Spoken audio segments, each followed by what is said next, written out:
Okay. It's been a couple weeks now. I sort of unintentionally took a long break. The reason being that I got Bell's palsy on the right side of my face. It's still there a little bit. You can kind of tell. Uh, I guess, some of the control is back, but not all of it. Um, it's certainly a lot more comfortable now than it had been over the past couple of weeks. Bell's palsy is not painful or anything. I just, I talk a little funny, I guess. That's about it. Uh, but that's the part that bothered me. So let me try to remember what we were doing here. I haven't worked on this drawing at all. In the meantime, um,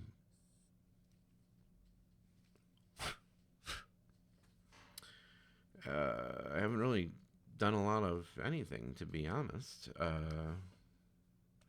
Been just busy with regular life. Um, but what I was talking about last time I recorded was I was talking about hurdles. And I seem to recall getting really sidetracked in talking about that. Um, so, excuse me. I'm trying to remember just off the top of my head, like what what I was trying to get at, and I think that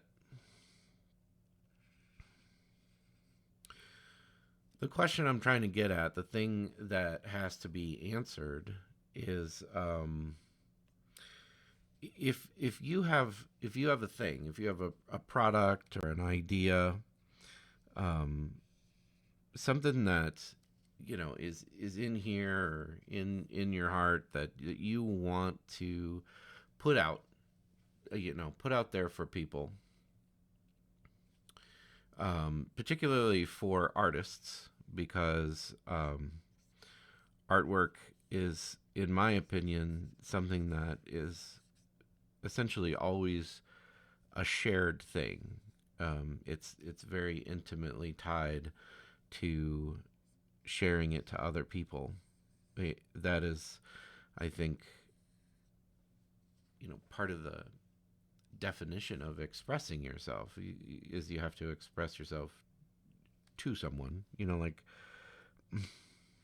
maybe I'm wrong. Maybe there's a part of this that I'm not considering. But expressing yourself, in my opinion, at least in this moment, is about sharing what's inside with other people. And I think one of the biggest hurdles that I've experienced or run into is that it's very daunting to do this.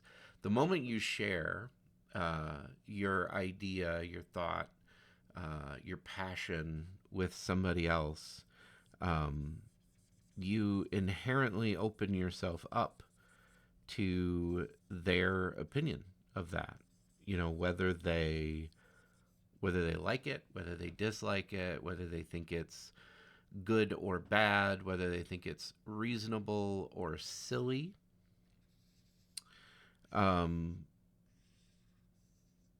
in order to share it with somebody, you have to give them permission to have a viewpoint on it, and that is a very frightening thing to consider when somebody else gets to look in and judge what you're doing. I'm not sure why my camera is so blurry.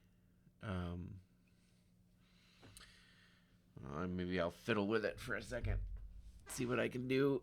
But that, in and of itself, is very daunting. Yes, I could see the shadow line here too. There's some lights behind my desk, that are shining this way, and the edge of my monitor is creating a shadow. So I'll have to look at, like putting in a fill light or something. So yeah, in order to do the thing that's on your mind to do, you got to share it. And when you share it, you open yourself up to the judgment of others. And we all know how much people, particularly me, love being judged. You got to open yourself up to their opinions and their viewpoints. I didn't think much of this when I was growing up. I had a very idealistic mindset, and I just sort of thought to myself, whatever, you just do what you do, and the chips fall where they may. And then I had to encounter this in a very powerful way after I finished writing my first book, which there is a lot to that, to the writing of my first book. But basically, I finished writing it, and people were interested. Like, they were excited to hear about like what I had done, how I had done it, what was it about, what kind of a story did I write. I had some friends who they basically just sat down and just read the whole book. One friend in particular, but really two of them, just read the whole book, one sitting. They just, boom, they went through the whole thing. Those are wonderful friends, by the way. When you have friends who would do that, I don't think even in the moment that I was being given that gift that I understood how wonderful a gift that was. But anyway, people were interested, is the point. People were interested in the story, and they wanted to know, like, what kind of a book did you write? Where can I get it? And back then, I didn't know, I didn't know about self-publishing options, and there were less of them at the time. So it wasn't so easy to tell people, oh, you can get my book here. But I had this concept in my mind, and I'm, just to be honest, I'm not sure why I ever abandoned it. Not entirely sure, I guess. I mean, I understand some of the reasons why I abandoned it. But my thought at the time was, people will read my book if it's free. What is this? What do we got going on here? We got some kind of weird. What is this bit here? Like, I see the cloak coming in here, right? And there's the bit that goes over his leg, but what is this? I think this part, I was thinking it's just like the folds in the fabric, but it's like there's a very hard line here that it just shouldn't even be here. Let's fix this up.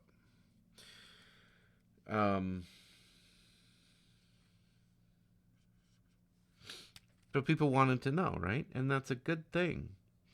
But I encountered this sort of trepidation about experiencing other people's opinions, right away, very strongly. When people were asking, what kind of a book did you write? And I found myself responding in a way that, I was embarrassed about. I would say, like, oh, it just, I would downplay it immensely. Oh, it's just a sci-fi book. Don't, it's, and you can't buy it right now. And basically just like shut down people's interest. And I think that was a strange response in a lot of ways, but it was also like a very understandable, very human response of, like for the first time, I was encountering my own responsibility for what I had created, and I had told many people that I wanted to try to be a writer, like a full-time writer. That has been a dream of mine for as long as I can remember. Um, and so now I was in a position where they had the ability to sort of assess my dream uh, and develop their own opinion on it. Now, I know a lot of people, and I don't think in a wrong way, but I know a lot of people would look at that and go, "So what?" You know? And I think, yeah, you're right. So what? So people have a chance to judge what you're doing and to form their own opinions on it. So what? Who cares? Just keep doing what you're doing. Find your audience. Now, that's a great mantra. Like, that's a great thing to recognize. It's a great thing to know. That's a great goal to feel and think that way. But that takes a lot of courage to do that. I think we like to pretend that that doesn't take a ton of courage to think and feel that way, but it does. It takes an enormous amount of courage. When you look around and you see people who are successful, like I'm thinking right now of like people who are successful as artists, or maybe as we have a new category nowadays called content creators.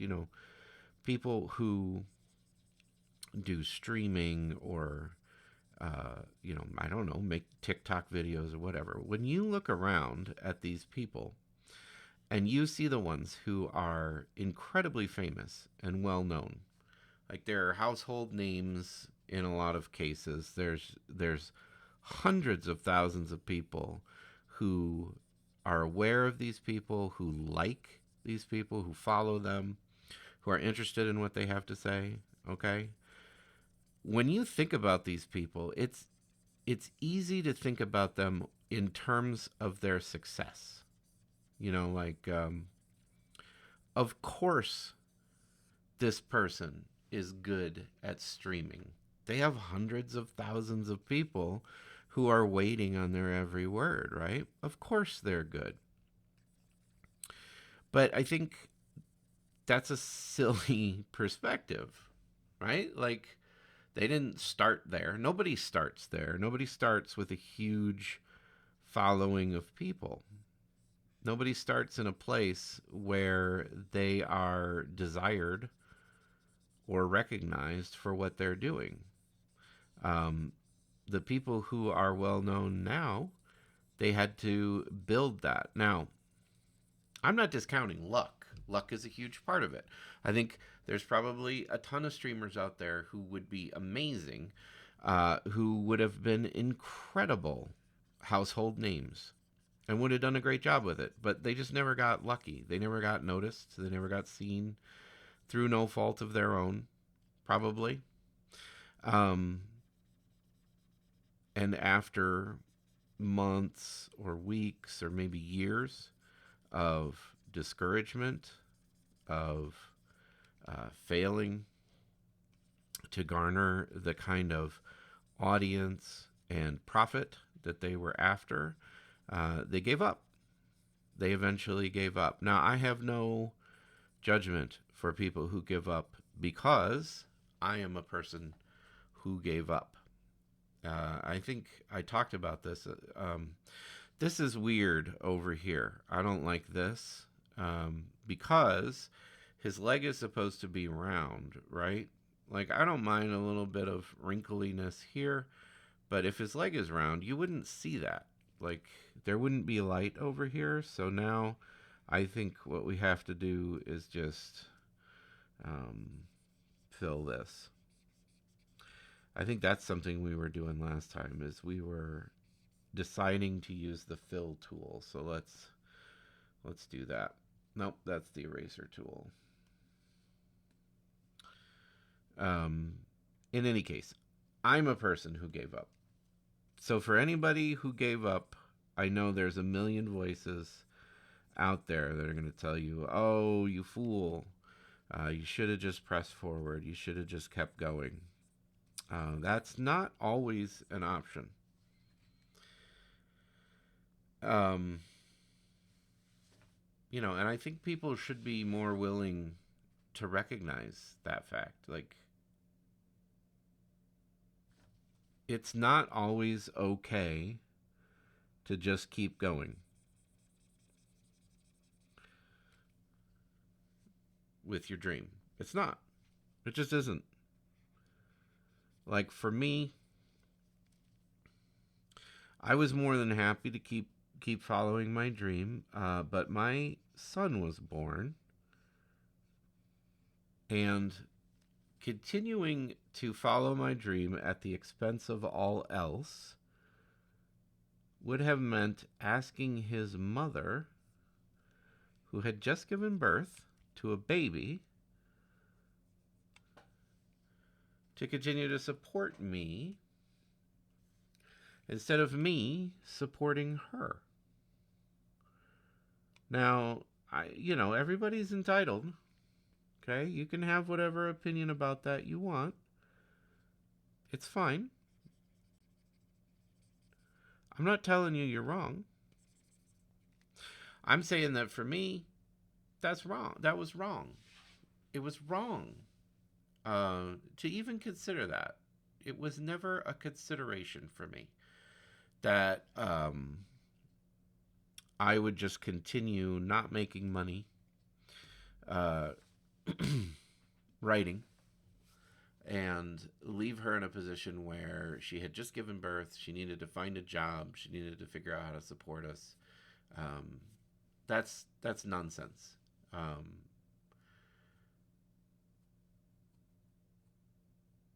So, did I have to give up? I mean, this is kind of the thought that's distracting me right now, right? Like, did I really need to give up, though? No, I didn't. Not in the way that I gave up. I didn't need to give up in the way that I chose to give up. I could have pressed forward. There was more I could have done. I could have continued to pursue writing. I definitely could have. In addition to holding down a job. And this is an in-depth discussion, and I don't think that it relates only to writing. But I think if you look around, you will find that most people who have been successful in pursuing like a dream job have had a period where they're doing both. They're doing their dream job, and they are also just doing a job, to sort of provide a foundation, I guess, is what I'm trying to say. To keep everything running. So they're doing both.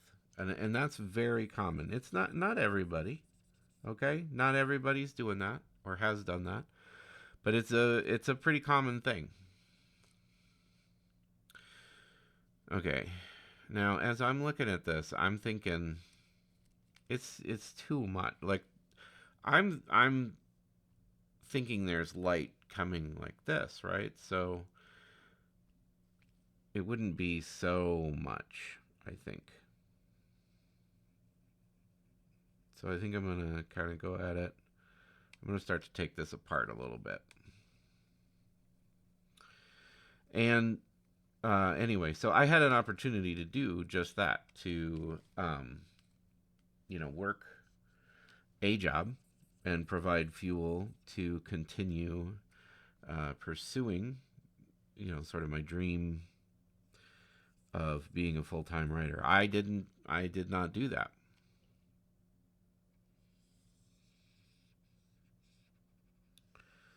I sort of actively chose not to do that. Um, so how it worked out for me, and this will be different for everybody who's been through a similar experience, but this is kind of what the experience looks like, is I was upset. I was disappointed. And again, this is where you encounter a lot of judgment. A lot of people are going to look at you and go, well, just get over it. Like, this is what everybody has to deal with, right? And yeah, sure. Fair enough. Just get over it. The problem is that, emotions exist. And try as I might to not have emotions, I do actually have them. Um,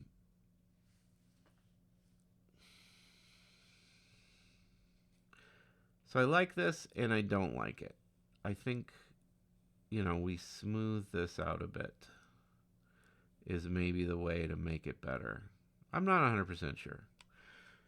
Um, let's take a short detour. So, what am I doing? I'm tracing.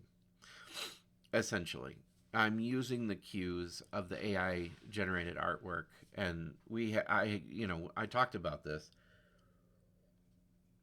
Obviously, it's a less skillful way of doing this. Now, I haven't practiced drawing uh, since I was like 14, 15 years old. I do a little bit here and there, but it's just not been a regular thing. Um, I don't. As I talked about before, I don't want to spend all the time to redevelop the skill, right? So I'm not. So where does that put me? Why am I struggling here? Well, where that puts me in a very real way is that I don't have the liberty of having a lot of confidence in my decision making. Like, oops, I'm on the wrong tool.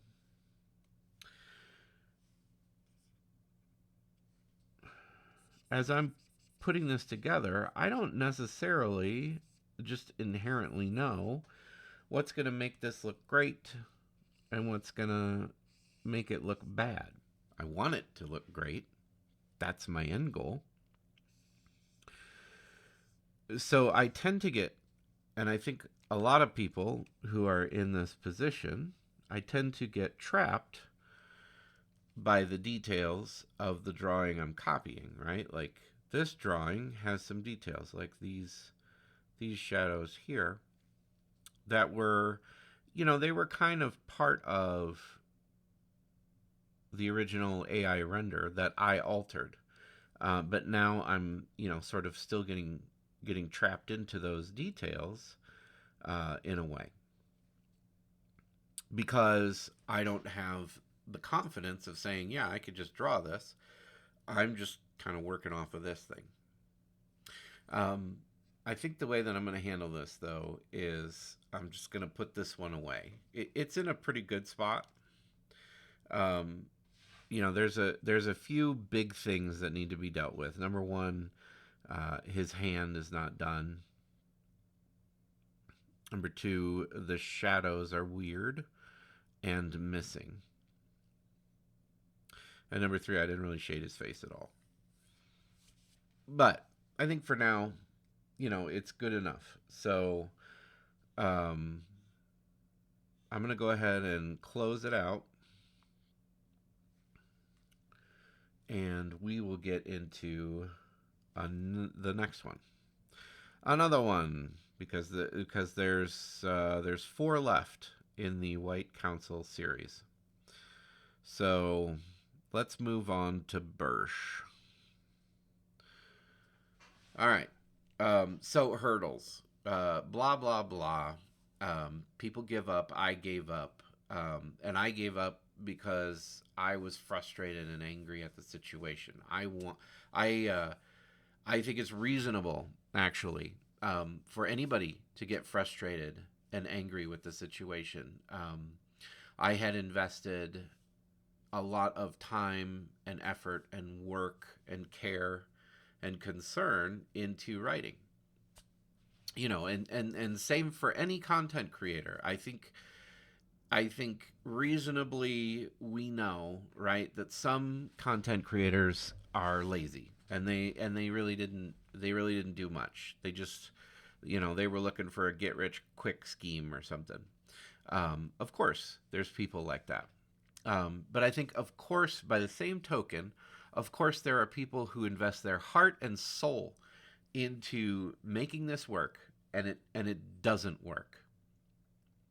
And like myself, they get frustrated, and they get a little bitter, and they get a little angry. And so, in my bitterness and anger, I just thought, all right, fine. I'm a data analyst. I'm not a writer. I don't need to be a writer. Forget it.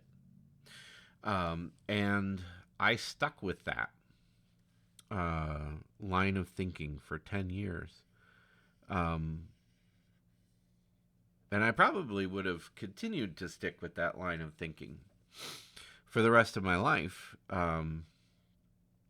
But I don't know. There's just something in me that really wants to tell stories. So that sort of aspect of my personality kind of just drew me back over time to where I wanted to get back into telling stories. Like that was my heartfelt desire, and I started to have to seriously consider, well, what does this look like? How can I make this happen? How can I fit this into my busy life? Because honestly, like I have a bunch of kids. I was working a full-time job. Like life is very busy. There's lots to do. It's not necessarily reasonable to assume that I have time to devote to writing. And so, I kind of hemmed and hawed about it for a while. I just kind of thought, well, I would like to do it, but I want to be careful about how I approach this because I'm not sure how it really fits into my life now. Also, like I had a lot of trepidation. Like I've not really written anything in over a decade. Am I even any good anymore? Like I got a lot of wonderfully positive feedback when I was actively writing. A lot of people, proclaimed the greatness of my prose, and that was very encouraging. Um, and it also led to this doubt in my mind where I started to think, okay, well, I want to get back into writing, but being so out of practice, I'm fairly certain I'm going to be bad at it, right? Like, it's been a while. It's been a minute since I wrote anything. To use, like, modern whatever. And this went on for a while. I know. I'm supposed to be talking about hurdles. But this trepidation went on for quite a bit. Um, and I never really committed to getting back into writing. Um, I've always wanted to finish writing my third book in the trilogy.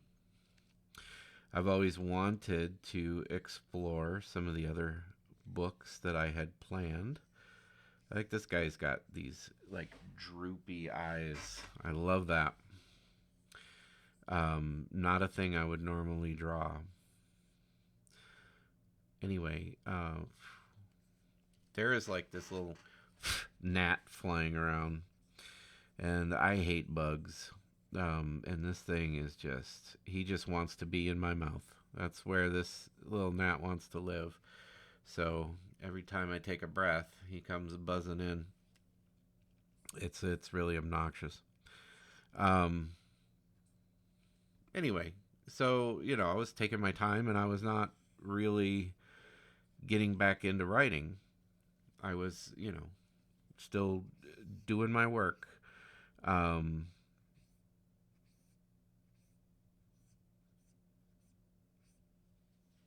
didn't really have a plan for how I was going to start writing again. I had considered, at several points, I had considered, like, well, I'm stuck at work all day long, right? And I don't really need 8 hours to do the work that I have, right? Now, I'm not going to tell this to my boss because, look, here's my company was like your company, right? Their opinion was that if they're paying for my time and I've completed the tasks that they've given me, then I need to do more tasks. Like, because they're paying for my time, right? Um, I have a different view, obviously. I wouldn't bring it up if I didn't. Um, Being that I was capable of doing everything so much faster than a lot of my peers, I really felt like I ought to be rewarded in some way for my efficiency. Now, I don't really want to get into a discussion on whether that's correct or not. I think what we can do is we can just acknowledge that there are differing viewpoints on that. A lot of people have different opinions on whether that's true or not. Um, for me, in my situation, um, it really came down to this. The workplace that I was in operated on metrics. And the sorts of tasks that I was skilled at doing um, were not the sorts of tasks that they assigned me to do. Okay? And I don't want to get sidetracked with a big long story. Maybe I will tell the story some other time. But essentially, I was more than enthusiastic. Like I can honestly say I prefer a job where I am busy to a job where I am not. So being in a position where I can do the tasks really quickly, but I'm stuck there for 8 hours. It only takes me 2 hours to do the work, but I gotta be at work for 8 hours to get the paycheck that I need to support my family. That's not ideal. I don't want to be in that position. I don't think anybody really wants to be in that position.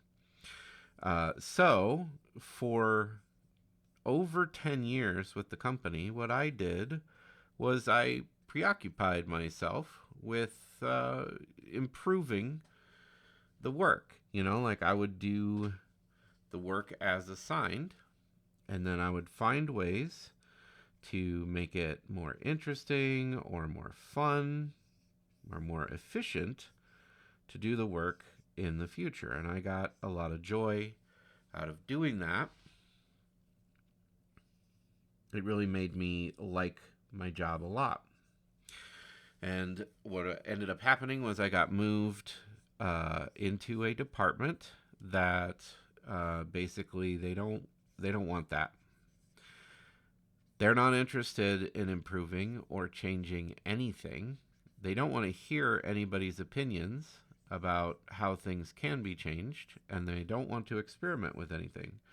What they want is a bunch of employees to show up, make numbers, and then go away. That's it.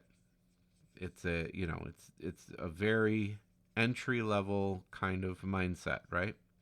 They're not looking for anybody special. They're not looking for anything special. Just meet the metric and then leave.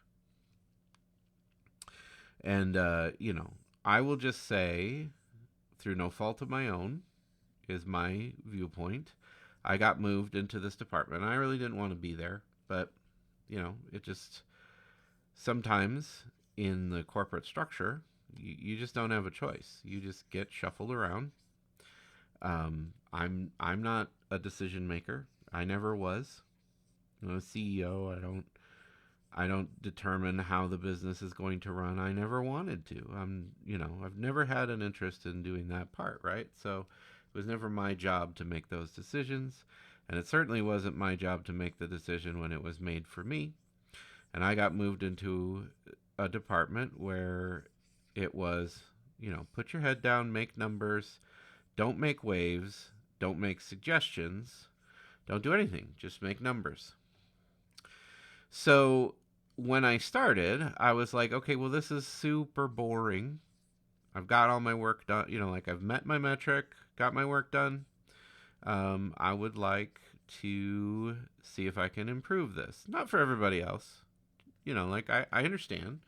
They're not looking to change the process. They're not interested in considering any process changes. I gotcha. I hear you loud and clear. So I'm not going to share it with anybody else, just for myself. Just, is there anything I could do for myself to make this better? And in the process of doing that, received several reprimands for, obviously doing what they said not to do. They said they don't want that, and I'm doing it. Now, the reason I'm doing it is because I'm bored. Because of course I'm bored. They moved me from a position where I got to solve problems like this, as a job, and they shuffled me over into this department where it was just do the work and shut up. And so, lest anybody think, me an ignoble person, I will point out that for 2 years, I did. I did the work. I shut up. I did the work excellently. I did the work above bar.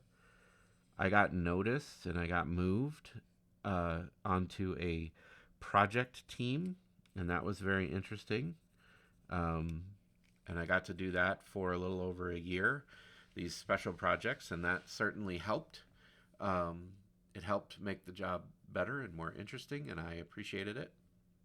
And then that special project team went away, and I was sort of back in limbo, just doing things. And I would say that after 4 years of this, I had really developed this mindset of they just have a metric and that's all they want you to do, and they're not interested in improving anything or increasing efficiency. Those things don't matter to them. So I developed a mindset to match that, which, personal opinion, I think is perfectly reasonable. I think like a CEO listening to an employee talk this way might get all hot under the collar and feel like they're getting ripped off. But I mean, honestly, this is what you told me to do, so I'm just doing it.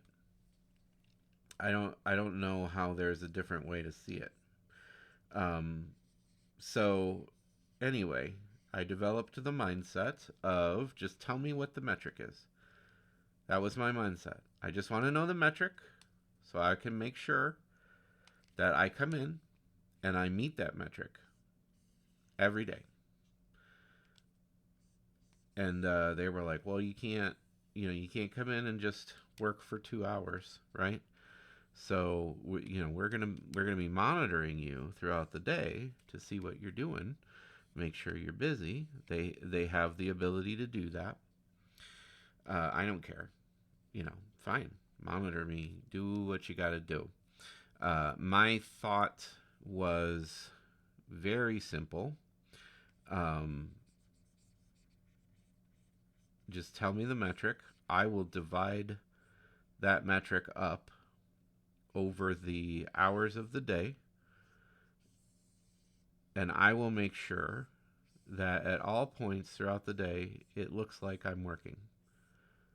But I'm just going to hit, like you haven't given me a raise in years. I used to do things that were far more valuable to the company. You just decided you don't need me to do that anymore.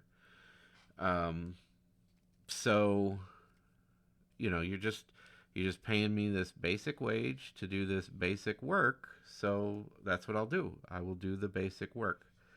I will come in. I will hit my number. You tell me what number to hit. I will hit it. And that's how it is. Now, again, there are going to be people who will argue and say, well, you just needed to, this is exactly like giving up on your book. You also gave up on your workplace. And what you needed to do was you needed to continue to look for opportunities to be excellent. Sure. I mean, I don't object to that contention. I think there are some caveats there that an outsider looking in wouldn't know, like the number of times I had been actively reprimanded for doing that would seem to indicate and encourage me to stop. I was very strongly encouraged to stop trying to do extra. The only extra they wanted was make more numbers, but they didn't want me to make more numbers in a smart way by improving the process, which was what would have been interesting to me. They just wanted me to, do more data entry, which, for better or for worse, I just wasn't motivated to do. That was never compelling for me, for them to say, okay, sit in a corner, make bigger numbers, stop thinking. Whatever you do, don't think about it. We're not interested in your thoughts. Just make bigger numbers the way that we tell you to make bigger numbers. I mean, I don't think that I would even be alone in saying that just doesn't work for me. You're not going to engage me as a person under those conditions. And that's just kind of where I was. And for those who still feel like, okay, well, you're not the hero in this story, fair enough. Fair enough. That's a decent point. I think a true hero would continue to give their all under any circumstance, find a way to give their best, and would persevere. So that was a huge, huge long sidebar, right? To say that I was considering in my mind, I was like, well, I have all this downtime at work. Maybe I could try to fit writing in there, but I'm just going to be honest and say I never felt right about that. I never felt like that was, of all the things that people might say, your attitude on this is morally questionable. That was one where I felt like I can't do that. I'm not going to do that. I can't do it, and I'm not going to do it. I don't want anybody to ever say that I wrote my book on company time. I'm not interested in that. So I did not pursue writing at all while I was at work. Just didn't interest me to do.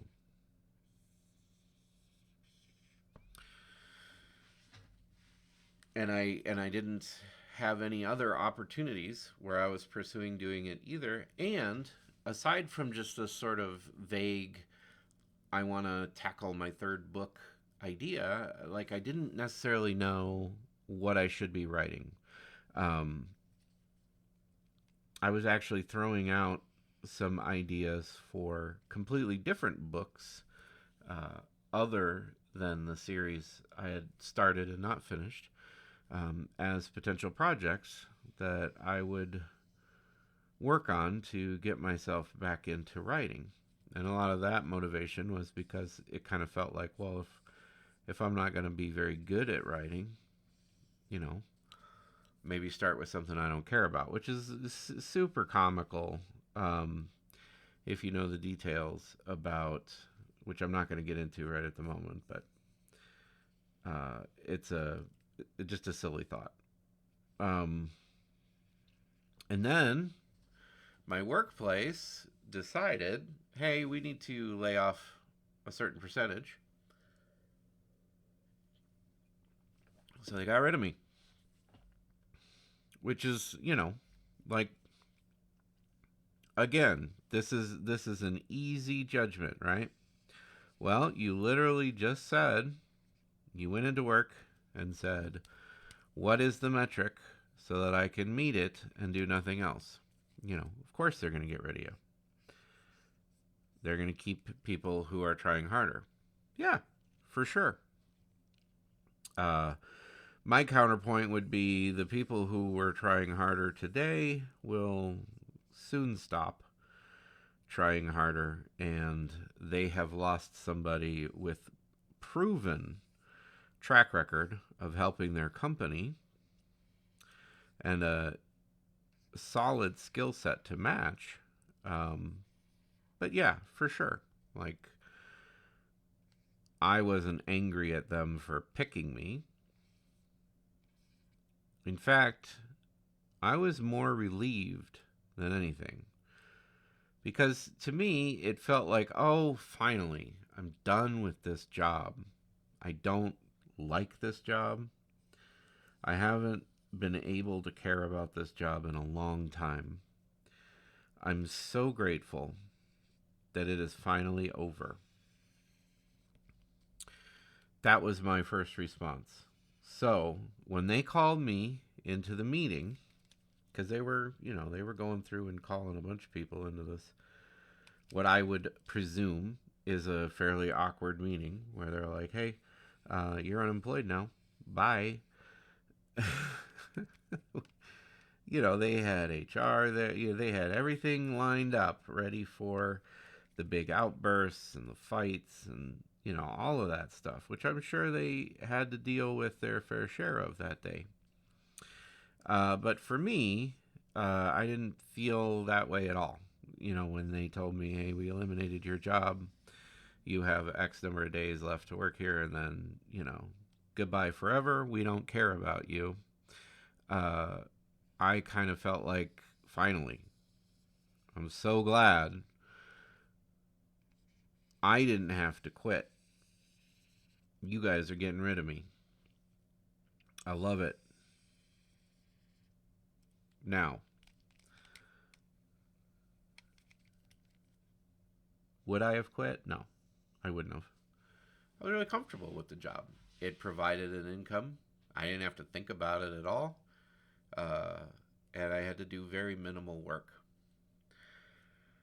I would have vastly preferred if I didn't have to waste any of that time, right? And I think that's why I was happy to be done. Like, in my head, now I've got all this time that I can devote to what I really care about. Which over the course of those 4 to 5 years had increasingly become getting back into writing.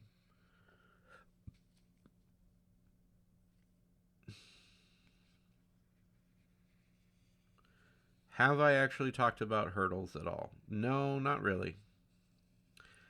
Kind of. I mean, the hurdle that I'm talking about right now is the financial hurdle, right? Because right now, I'm highly motivated to stop, to just give up. Stop working on this project. In fact, I have, in large part, stopped working on the project and just go find a job. Just go find a job, something that makes money. Obviously, writing's never going to make money for me. Just accept it and be done with it.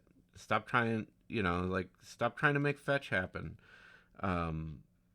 It's, stop trying to make writing happen. It's not going to happen. You're never going to earn an income off of writing. You're never going to be able to support your family. Give it up. You've got all these years of experience as proof, positive, that it's just not going to work out. So that's a big hurdle, right? And I think, to get back to the point that I was making at first, I think this is a hurdle that a lot of content creators of any type face in a really powerful way. Is this, will it ever be successful enough that I can just really focus myself on it? And then when the answer to that is no, over and over and over again, it starts to feel like, okay, well, I give up. I'm out. Forget it. I've had enough of the disappointment. I've had enough of the failure. I've had enough of trying for no reason. It's just never going to work. So I'm going to do something else.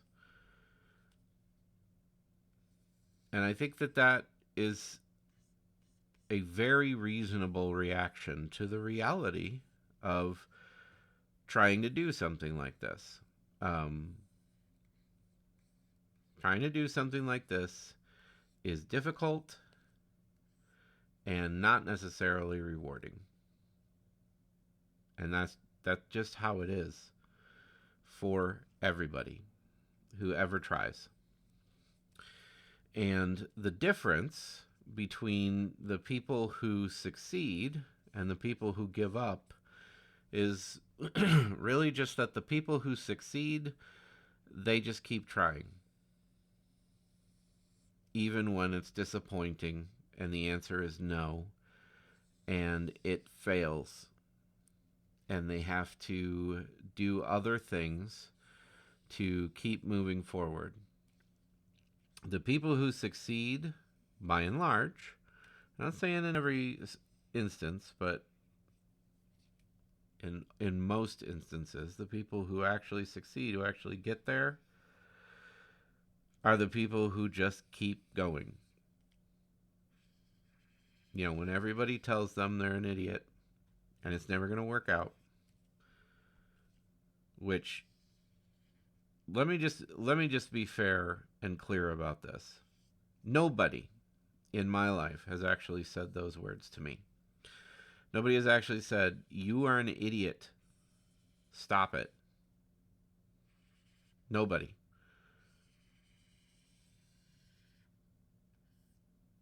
We've all encountered enough stories that we know that it's the bad guy who says stuff like that. But I think that it's naive not to recognize that people say it without saying it. People say this without using the words. I constantly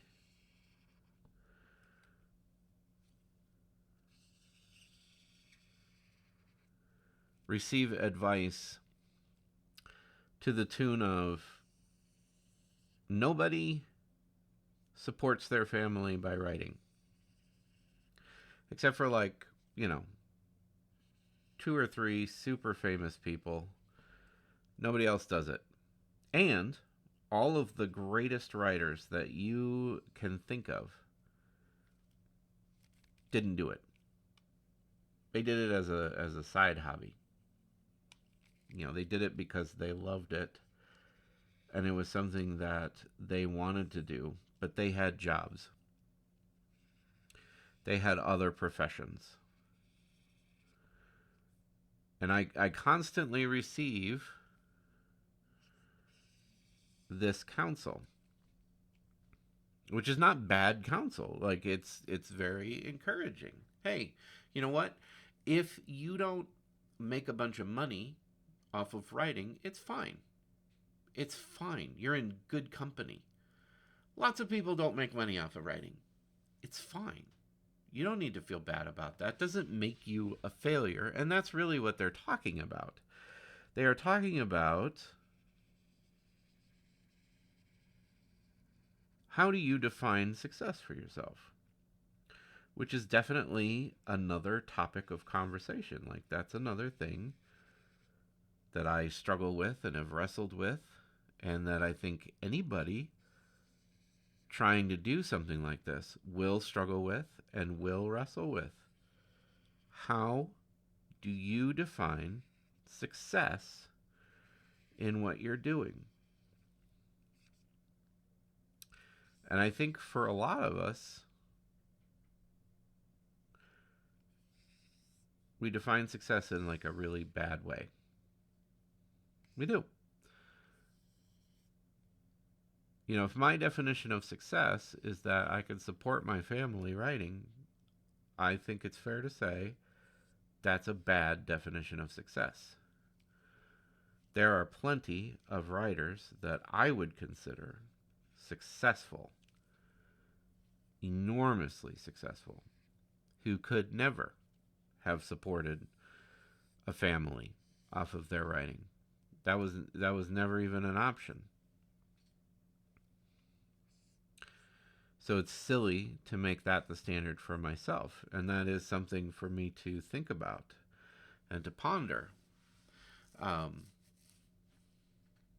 think for me, personally, in terms of the hurdles that you face along the way, I think for me personally, the biggest thing is that it's very difficult for me to continue to develop my story without being able to invest a certain amount of focus into it. And I think that's the source of frustration for me, is that when I don't have the capacity to invest, sort of a singular focus into my story, it just feels like it develops at a snail's pace. Like, it's so difficult to move through concepts and present the narrative the way that I want to, that it starts to feel like it's not worthwhile. And I know that's ultimately that's not going to work for me, because my brain's going to keep bothering me about writing until I do it. So there is no escape. But it is very frustrating, and it is very defeating to be in a place where I can't, I just can't seem to get done the things that I want to get done, because my focus has to be somewhere else. And I would love to avoid that if possible. All right, well, that's not quite an hour, but it's almost an hour. And this one, I'm almost there with the sketch. Like, we're close. I'm just kind of getting lost looking at it, thinking about, I actually think, like, I want to keep this belt. I like it. With the little pouch here, I think I like it. But I'm not sure how to go about keeping it. I don't want to keep this thing. I don't care about that. But that just to say, I need to put some thought into where I'm going with this. So, I feel good about where this is today. I think the upshot of what I'm trying to say is that the hurdles are real, and it is difficult to present things. And even so, even though the hurdles are real and it's difficult to present things, and it is and will remain a challenge, I think the answer at the end of the day is still just, you have to just do it. It's hard, but you have to do it. I think that's pretty much it. So, till next time.